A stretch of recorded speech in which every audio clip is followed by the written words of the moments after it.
We are back on the air, and we're always publishing the stories of entrepreneurship. And my name is Jeffrey Davis. I'm the host of the show. Our next guest is Tim Connelly of Mass Technology Collaborative. Welcome, Tim. Welcome. Thrilled to be here. Thanks for having me. Thanks. Why don't you tell us about yourself and the Mass Technology Collaborative? Sure. So Mass Tech Collaborative was formed, it's 35 years young, and I came on as CEO of that enterprise about 10 months ago. We're designed to, as the term suggests, to collaborate with the legislator, with the governor's office, and with private industry and academia in order to promote the innovation and technology economy here in Massachusetts. We're what's called a quasi, and there are a number of quasis in Massachusetts. They're state entities, but they look and feel like a public company in a way. They have a board, and in essence, our view should be longer in view than an election cycle here in Massachusetts, 2 years.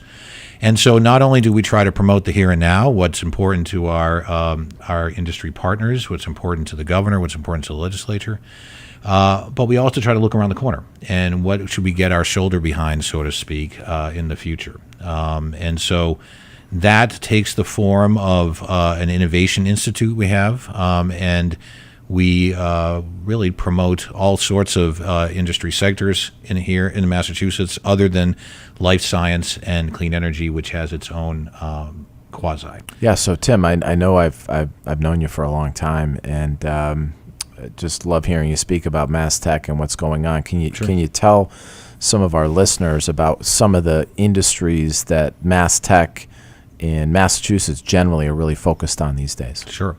So I'd say the big four are cybersecurity, digital health, advanced manufacturing, and the Internet of Things / robotics. I mean, those are the big four.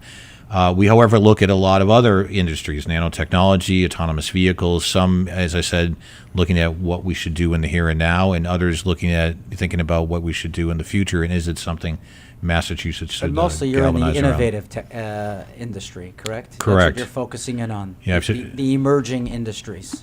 Yeah, technology industries Right. and innovation associated with that. So it can happen.